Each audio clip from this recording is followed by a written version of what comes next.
Good morning সবাইকে। সকালবেলা উঠে বাবা ছেলে খেলা করছে, এদিকে আমি আমার কাজগুলো সারলাম। আগে জামা কাপড় ধুয়ে মেললাম, তারপরে গাছগুলোতে জল দিলাম। ধনে গাছ পুঁতেছিলাম, ধনে পাতা হয়েছে বেশ খানিক, দেখতে বেশ ভালো লাগছে, তবে কবে বড় হবে ভগবানই জানে।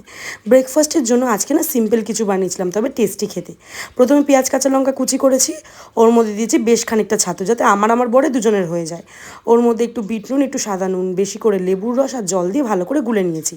আর এর মধ্যে স্পেশাল জিনিসটা হচ্ছে আমার বানানো ভাজা মশলা, যেটা মিশালে একদম রাস্তায় যেরকম ছাতু খেতে পাওয়া যায় না, ওরকমই মানে হয় একদম।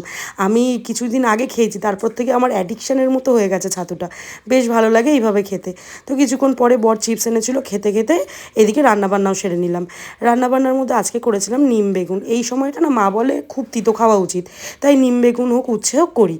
আর এখানে করেছিলাম কাঁচকলা আলুর তরকারি, বরের যেহেতু পেটে একটু সমস্যা ছিল তাই।